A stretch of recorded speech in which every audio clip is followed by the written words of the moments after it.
Bismillahirrahmanirrahim. Assalamualaikum warahmatullahi wabarakatuh.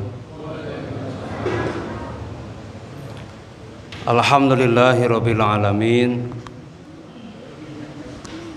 Alladzi nasta'inuhu wa nastaghfiruhu wa nastahdihi wa natubu ilaihi wa na'udzu billahi min syururi anfusina wa min sayyiati a'malina. May yahdihillahu fahuwal muhtadi wa may yudlil falan tajida lahu waliyan mursyida. Asyhadu an la ilaha illallah wa asyhadu anna Muhammadan abduhu wa rasuluhu alladzi la nabiyya wa la rasula ba'dah. Faqala Allah ta'ala fil Qur'anil Karim ba'da a'udzu billahi minasyaitonir rajim.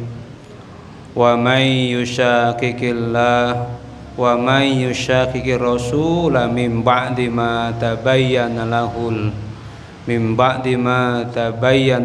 huda wa yattabi' ghaira sabilil mu'minin nuwallihi ma tawalla wa nuslihi jahannama sa'at masira. Wa qala Rasulullah sallallahu alaihi wasallam al mar'u ma'adini khalilihi atau kama qala Rasulullah sallallahu alaihi wasallam. Allahumma la ilma lana illa ma 'allamtana innaka antal alimul hakim wa tub 'alaina innaka antat tawwabur rahim.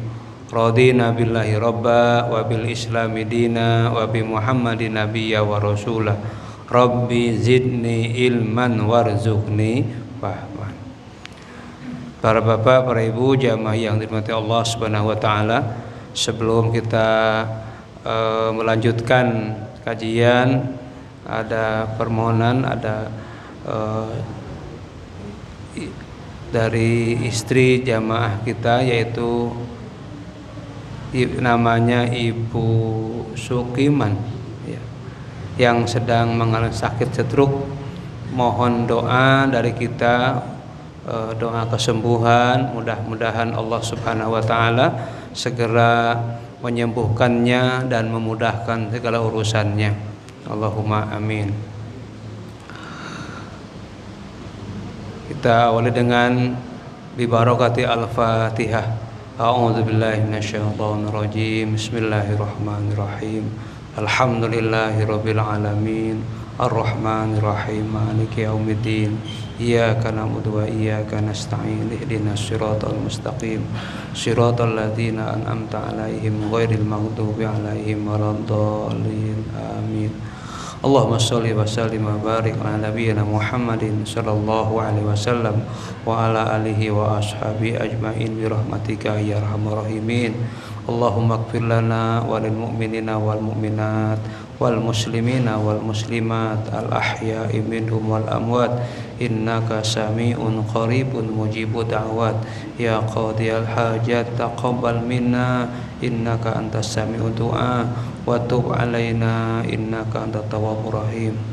Allahumma rabbana adhibil ba'sa isfi Ibu Sukiman anta syafi la shifaan illa shifauka shifaun la yughadiru saqama. Allahumma rabbana adhibil ba'sa isfi Ibu Sukiman anta syafi la shifaan illa shifauka shifaun la yughadiru saqama. Allahumma rabbana adhibil ba'sa isfi Ibu Sukiman anta syafi la shifaan illa shifauka shifaun la yughadiru saqama. As'alullahal azim rabbil arsil azim ayasfiha. As'alullahal azim rabbil arsil azim ayasfiha. As'alullahal azim rabbil arsil azim ayasfiha. Amin ya rabbal alamin. Para bapak dan ibu jamaah yang dirahmati Allah Subhanahu wa taala,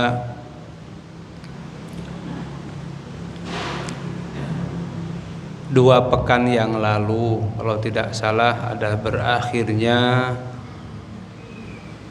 seabad Nahdlatul Ulama, yang NU ini adalah lebih muda dibanding Muhammadiyah.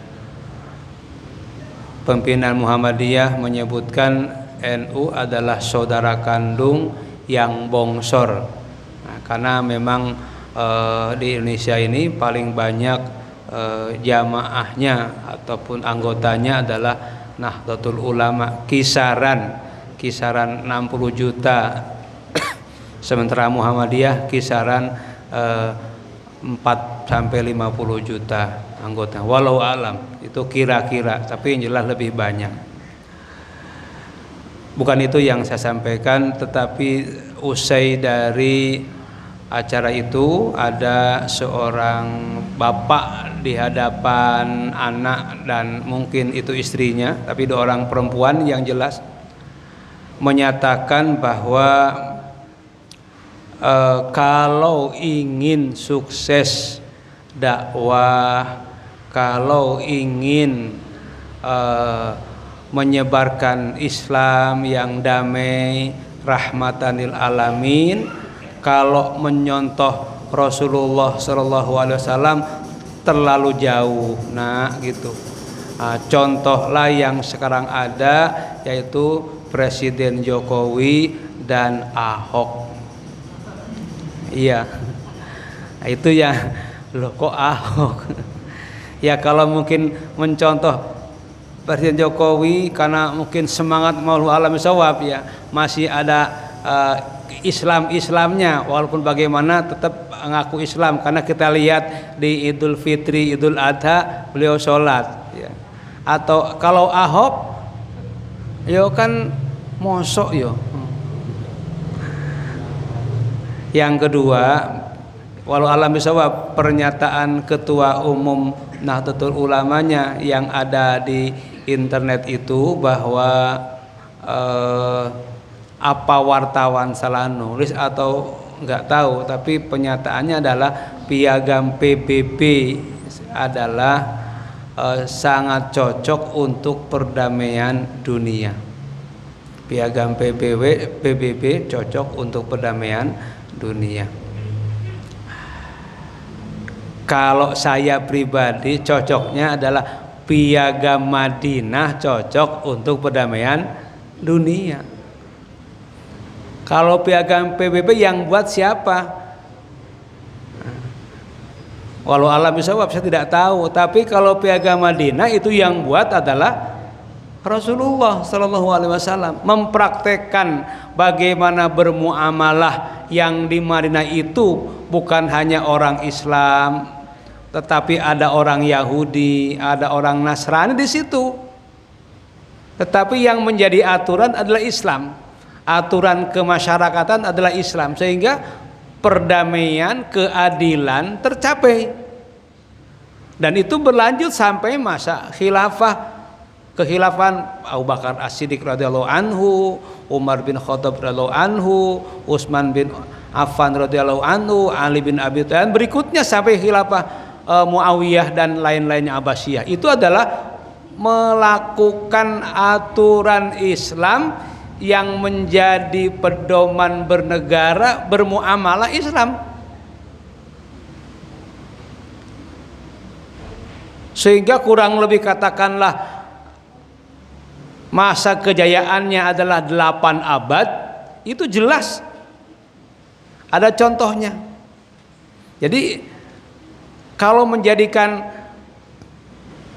perdamaian aturan yang bisa menjadikan masyarakat adalah damai dan sejahtera, ya lihat pada khulafaul muslimin, ya, para khalifah yang 4 dan yang lain-lainnya itu jelas sekali.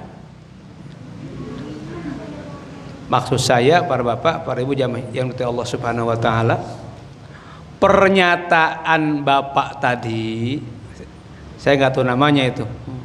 Nanti barangkali Mas Twedi sudah punya belum? Kalau belum saya kirim. Pernyataan bapak tadi sangat membahayakan buat dirinya.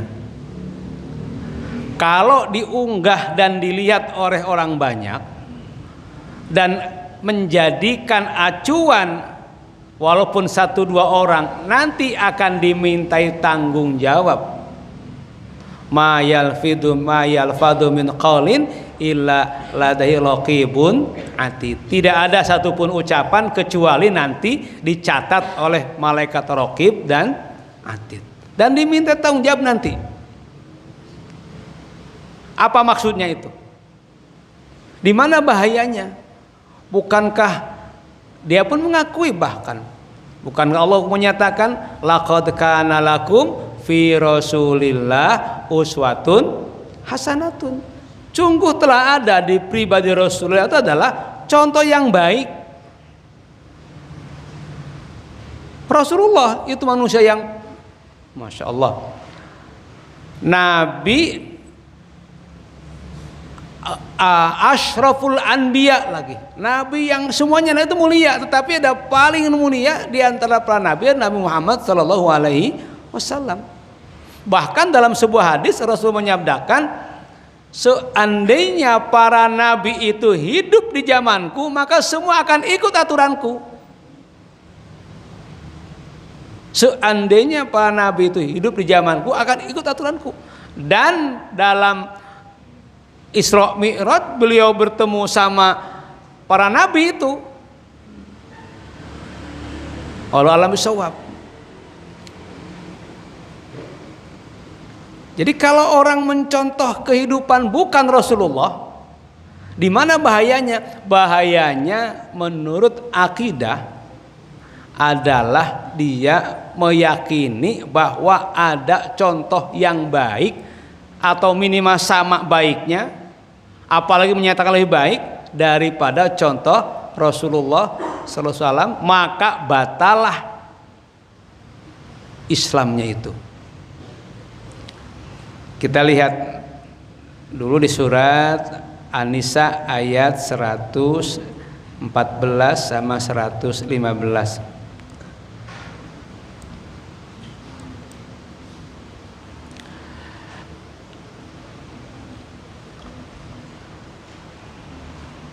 Ayat ini apa pekan lalu saya jelaskan di sini?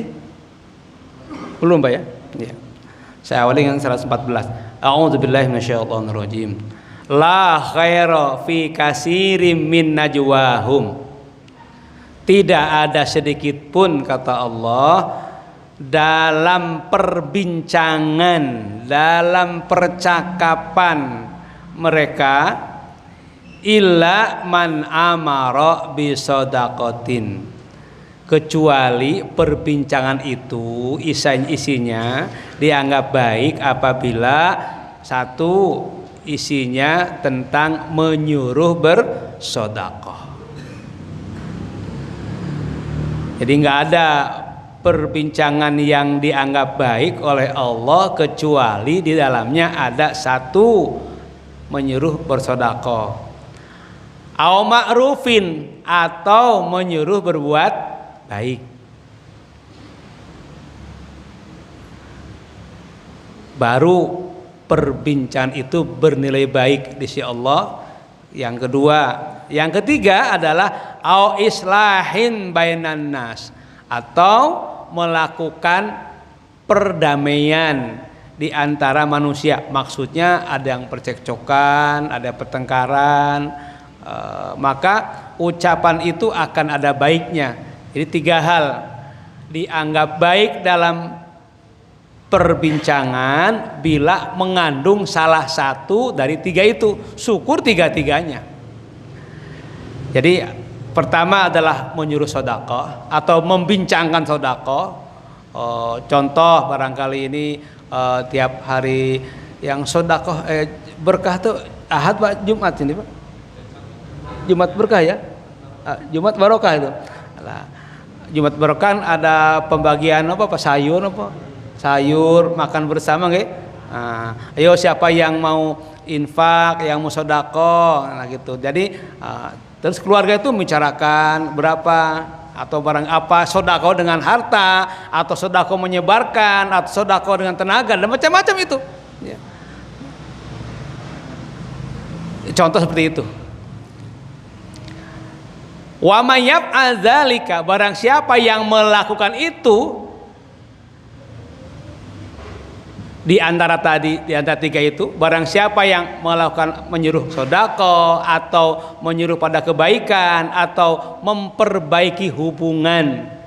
Nah, di antaranya memperbaiki hubungan berapa? Islahun bainan nas, ya. Islahun bainan nas ada khusus untuk perbaikan itu secara umum, misalkan secara umum berkata dusta itu adalah tidak boleh secara umum. Tetapi ada dusta yang dibolehkan. Satu, dusta suami pada istrinya atau istri pada suaminya. Dalam hal apa? Ya dalam rangka islah tadi. Perbaikan itu memperbaiki kualitas muamalah suami istri. Untuk menyenangkan istri saat istrinya masak sayur apa Pak biasanya lodeh. Nah, lodeh misalkan. Lodeh itu enaknya sama apa Pak? Iwaknya teri. Nah, gereh ya. Jam makan siang lagi. Wah, itu panas-panas lagi. Enak begitu. Lah, kenyataan mungkin kurang bumbunya, lupa garamnya, atau garamnya kebanyakan, kalau lupa ditabur lagi. Kata istrinya, "Pripun Pak, enak?" "Wah, enak." Enak tenan. Pak dicipi, "Wah, asin Pak." Enggak asin." Bapak senang asin kok."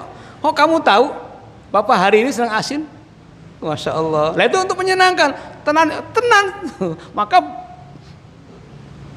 sayur lodeh tadi dihabiskan oleh panjang sendirian dalam rangka menyenangkan istri. Atau sebaliknya, istri pun untuk menyenangkan suami berkata bohong, tapi dalam rangka islah tadi, memperbaiki kualitas pergaulan suami istri, boleh dusta. Gimana anak tadi? Wah, alhamdulillah Pak, baik-baik semuanya. Kadang jengkekan nggak ada.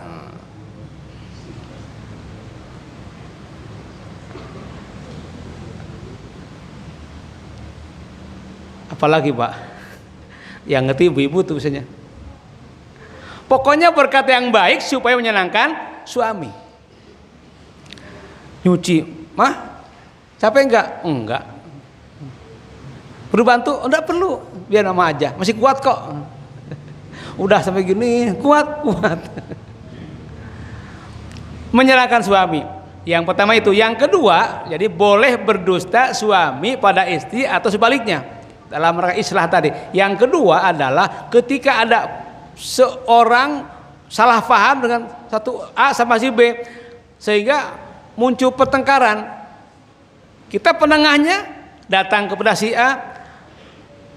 "Saya tadi ketemu sama si B, Masya Allah ada salam dari si A, mohon maaf," katanya. Pripun Pak? Secara manusiawi orang itu senang dimintai maaf, minta maaf.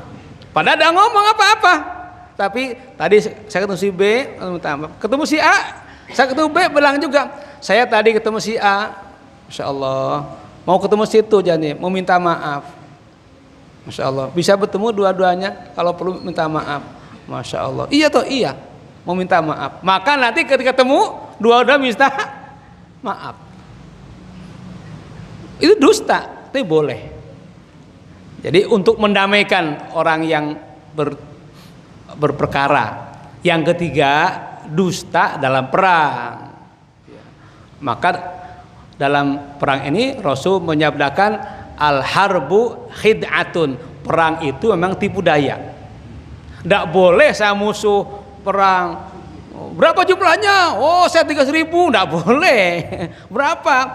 Menipu boleh. Rasulullah pada satu saat mengepung satu kota itu, para sahabatnya sengaja membakar oncor ya. Oncor Pak ya? Obor.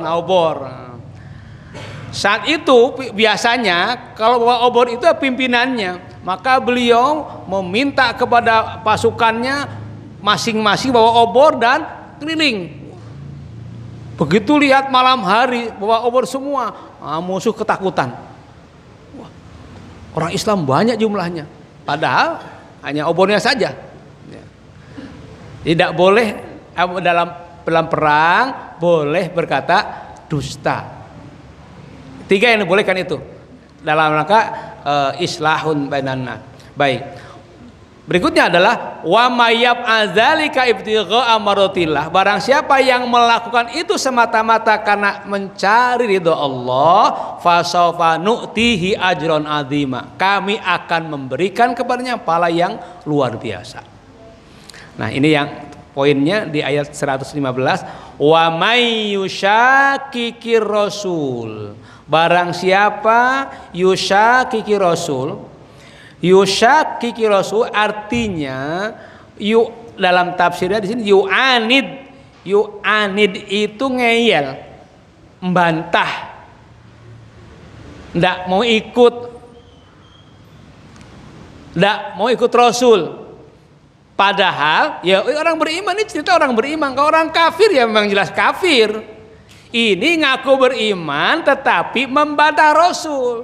Kayak tadi itu contoh yang terbaik. Nah gitu, itu adalah membantah Rasul. Mimba di mata bayyana laul huda, setelah jelas kepadanya petunjuk Rasul. Wih ceto welo-welo. Apa Pak welo-welo itu? Ceto ya. Saya enggak paham jadi welo itu apa? Oh jelas banget. Ceto welo-welo. Neng mantep perasaan saya gitu loh. Ceto welo-welo. Sudah jelas mimba di mata bayyana laul huda. Setelah jelas kepadanya petunjuk Rasul. Apa itu Al-Quran? Islam. Al-Quran pedoman kaum muslimin. Satu-satunya. Hadis adalah penjelasnya. Rasul contohnya, Allah tujuannya. Jelas itu, nggak ada yang lain. Mimba di mata bayyana laul huda. Setelah jelas kepadanya petunjuk yang dibawa oleh Rasulullah, ya Islam itu yang dasarnya Al-Quran, itu jelas sekali. Udah jelas dia, tapi dia mau yang lain, nggak mau itu, pilih yang lain. Yu'anid tadi ngeyel, tidak mau menyentuh Rasul, tidak mau Al-Quran jadi pedomannya, tapi tujuannya ke surga, tidak mau menggunakan aturan Islam. Oleh Allah ditegaskan wa yatabi' ghaira sabilil mu'minin, dia mengikuti bukan jalan orang-orang yang beriman. Ini berarti penegasan dari Allah. Berarti orang yang beriman itu hanya mengikuti jalannya yang disampaikan, yang dijelaskan oleh Rasulullah, yaitu Al-Quran atau Islam. Itu sabilul mu'minin, jalannya orang-orang beriman. Dia malah memilih jalan bukan orang yang beriman. Berarti kalau ada ngaku beriman yang mengikuti jalannya bukan orang beriman, orang kafir, jelasnya itu. Di dunia ini para bapak hanya 2 sungguhnya, orang beriman dan orang yang kenapa Pak? Ya kafir. Wih cedoh welo-welo. Kalau nggak beriman ya kafir. Cuma orang kafir banyak namanya. Ya Hindu, ya Buddha, ya Kristen, ya Konghucu, macam itu kafir semua itu. Yo bilang kafir tuh. Lalu apa? Cetok welo-welo kok. Kenapa kalau dibilang kafir marah? Orang beriman, orang Islam tuh, wah jangan buat panas telingaku. Emang ibu kafir ya? Lo kita aja disebut, orang Kristen menyebut kita apa? Domba yang tersesat. Yo karepe kita tidak pernah marah. Mu domba mu karepmu. Kita dianggap domba tersesat lagi. Kita tidak pernah marah kok. Kalau di orang Yahudi menyebutnya goyim. Goyim ya sama janjiannya orang yang sesat itu. Ya karepe. Orang Hindu ribut apa kita itu ya? Ya budak kotor bagaimana gitu. Pokoknya ya kita tidak peduli kok. Mau dibilang apa juga. Tapi kenapa kita bilang pada mereka kafir kok? Panas telinganya. Kita tidak mengakui kebenaran mereka. Tapi mereka maksa supaya mengakui kebenaran kepada kita. Lakum dinukum waliyadin. Jelas dunianya dua itu. Orang kafir dan orang yang mukmin. Nanti di akhirat pun hanya dua. Tempat orang mukmin ya surga, orang kafir ya neraka. Jalannya orang beriman di Islam, Al-Quran pedomannya. Selain Islam ya banyak pedomannya. Banyak agama itu cerah. Pokoknya itu kafir semua itu. Lalu terus yang selain Islam di neraka semuanya. Selain Islam semuanya neraka. Hanya orang Islam yang ke surga itu. Hanya orang Islam, orang beriman itu ke surga itu. Selain orang Islam tidak akan ke surga. Percaya atau tidak, yakin atau tidak, begitu keyakinannya. Oleh itu itulah sabilul mukminin. Itulah jalannya orang-orang yang beriman. Nggak ada yang lain kok. Dan ini harus kita pegang. Diyakini, kita sampaikan ke anak kita, begitu pula itu yang harus kita tegaskan pada anak kita.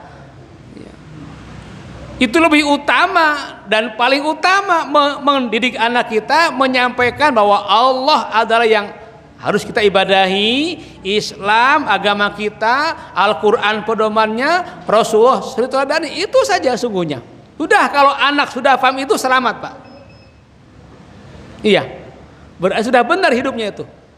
Udah lurus itu, tinggal melihara saja. Mau miskin atau kaya, masalah hartanya nggak peduli. Tapi itu yang paling utama, anak sudah paham siapa yang diibadahi, siapa tujuan hidupnya, apa keyakinannya, apa pedoman hidupnya. Kalau udah bisa itu, yakin itu, dia jawab Allah tujuan hidupnya, Islam adalah cara pedomannya, Al-Quran adalah aturannya, itu sudah hidup, sudah lurus itu. Adapun mau kaya, mau miskin, itu urusan belakangan. Itu biasa, orang dimanapun begitu. Tetapi sudah yakin begitu. Itulah jalan orang-orang yang beriman. Berarti kalau ada orang yang ngaku beriman tetapi dia mengikuti jalan bukan orang-orang yang beriman, maka orang ini kata Allah wa nuwallihi. Insyaallah ini ancaman dari Allah Subhanahu wa taala, nuwallihi. Kami akan palingkan dia mata wala sebagaimana dia telah berpaling. Naudzubillahi min dzalik. Berat para bapak. Kalau oleh Allah sudah dipalingkan dari kebenaran, bukan Allah zalim, karena dia tidak mau. Bukan Allah zalim, tetapi karena dia tidak mau, nuwallihi, kami palingkan dia dari Islam itu. Kami palingkan dari jalan orang yang beriman karena dia pilih itu. Mata walak sebagaimana dia berpaling. Secara umum para bapak, para ibu, Allah Subhanahu wa taala akan menerima taubat hamba selama belum sakaratul maut. Ya. Sebagaimana hadis Rasulullah, innallaha yaqbalu taubatal abdi malam yughargir. Allah akan menerima taubat seorang hamba selama belum sakaratul maut. Gharghar itu gitu. Kalau udah begitu dia akan terima. Tetapi untuk bertaubat itu dari dosa adalah ada perasaan dia bersalah. orang bertaubat pasti diawali merasa dia salah. Mungkinkah orang yang tidak merasa bersalah akan bertobat? Tidak mungkin. Orang yang merasa tidak bersalah tidak akan bertobat. Oh, aku benar kok.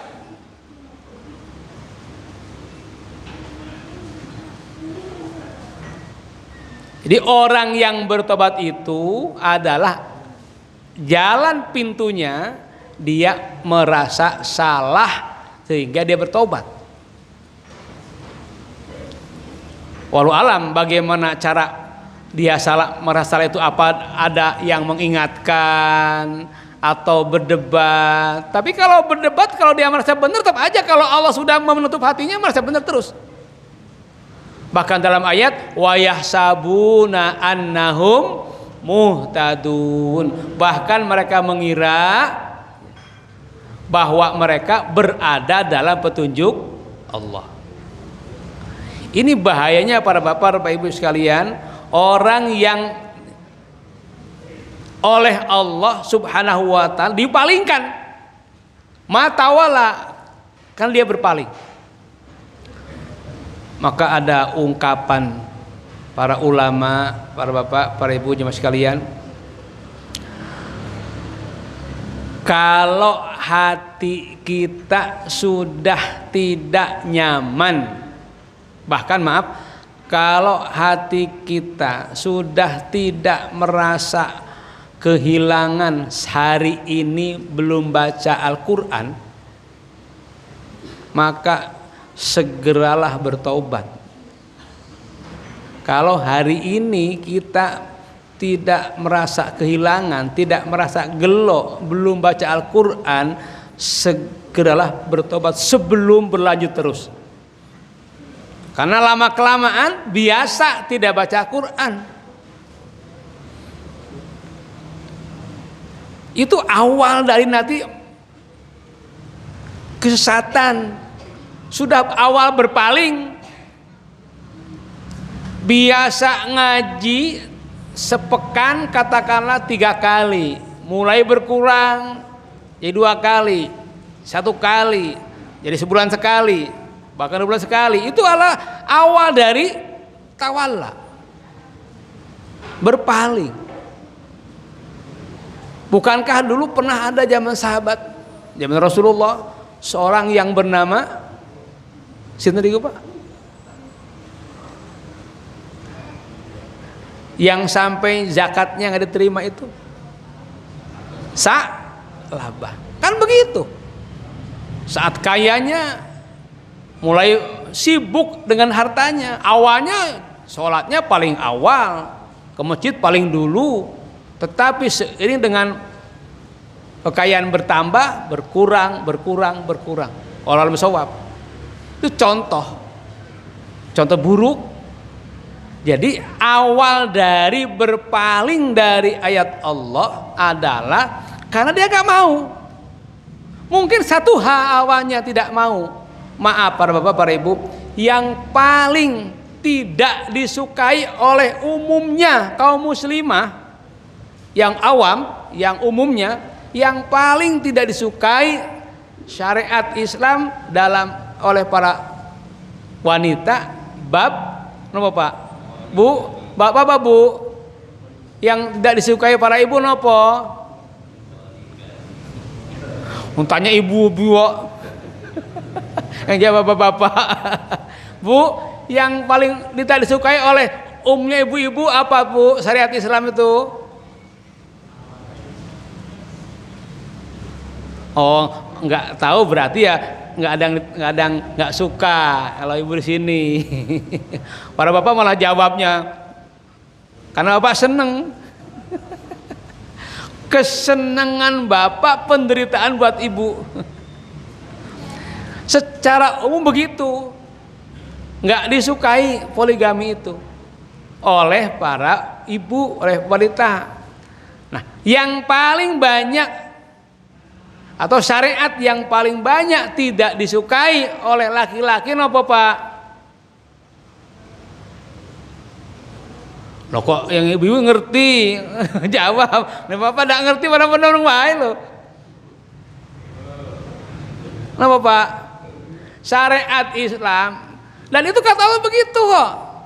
Ada ayatnya. Napa Pak? Syariat Islam dan banyak yang nggak suka kaum muslimin itu. Orang kafir juga nggak suka, betul. Orang kafir juga nggak suka pada ini. Kalau ada di orang beriman, dia pun nggak suka, Pak, betul. Jadi orang beriman pun, orang Islam pun ada yang banyak nggak suka. Orang kafir nggak suka itu. Apa itu Pak kira-kira?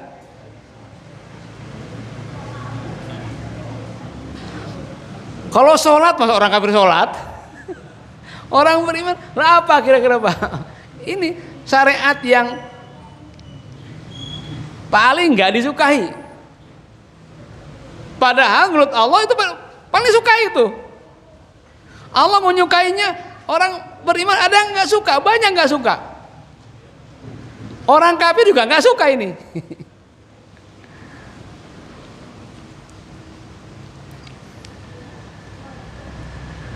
Syariat yang berupa al-jihadu fi sabilillah, berperang di jalan Allah, banyak itu yang tidak suka. Iya.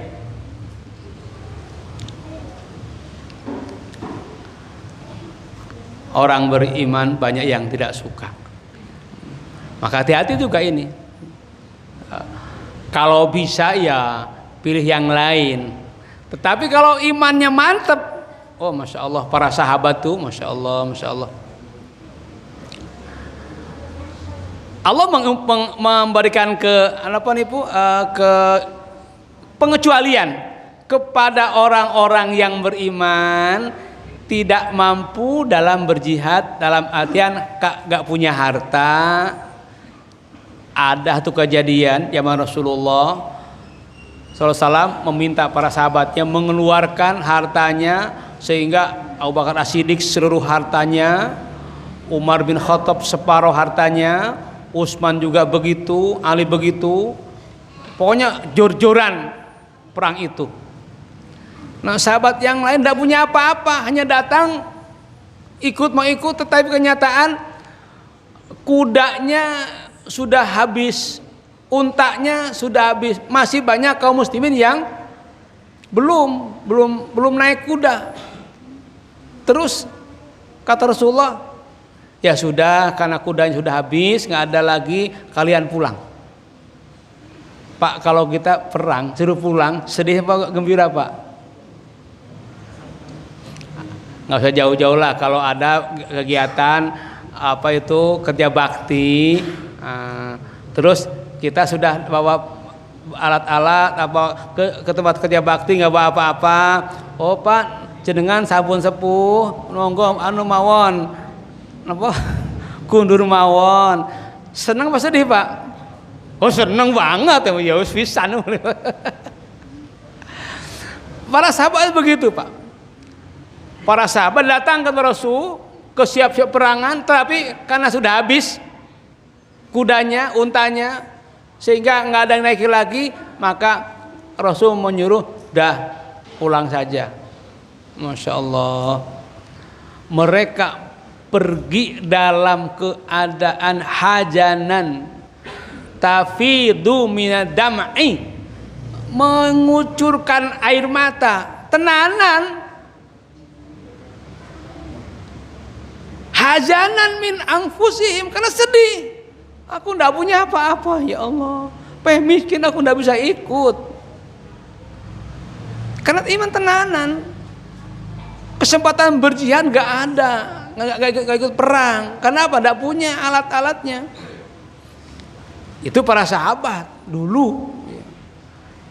Maka kalau sekarang beda. Kata Rasulullah, di akhir zaman akan ada, masya Allah, akan ada umatku yang seperti apa Pak? Hidangan yang dirubung oleh orang-orang yang lapar. Di mana itu? Beliau nggak nyebut di Indonesia. Tetapi ini ada seorang kolonel Pak, kalau tidak salah, kolonel dari tentara tentunya menyebutkan Pak bahwa negara kita itu di depan orang banyak menyebutkan negara kita Indonesia yang tercinta ini sudah dibagi-bagi Pak. Kalimantan untuk Cina, Papua dan Maluku untuk Amerika, terus NTT, Bali, Jawa separuh Australia, terus itu negara dari Inggris, dibagi-bagi negara kita itu. Kok iso? Dan kita nggak tahu. Dia militer ngerti Pak. Kok bisa dibagi-bagi? Kenapa? Dan ternyata kan negara ibu kota negara baru di mana Pak? Di Kalimantan kan? IKN tuh ibu kota negara baru di Kalimantan. Dari mana biayanya? Pinjam dari Cina. Dibangunkan, nanti nyewa lagi. Jadi bangunan yang dibuat oleh Cina sekian triliun itu kita nyewa. Kita nyewa. Dan bangunan yang ditinggal di Jakarta mau disewakan untuk bayar. Masya Allah, Masya Allah. Dibagi-bagi Pak. Kok bisa begitu?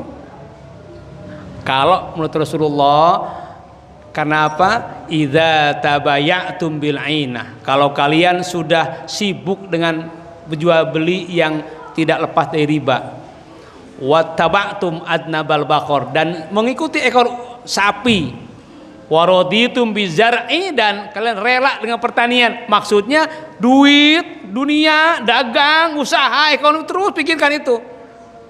Dan akhirnya wataraktumul jihad. Kalian enggak suka jihad. Maka kata Rasulullah, nuzi'at min qulubihim ra'bu, dicabut dari hati orang-orang kafir atau musuh kalian itu rasa takut dari kalian. Ini sedang rame Pak di DPR itu tentang Meikarta. Meikarta jenengan pirsa nggih?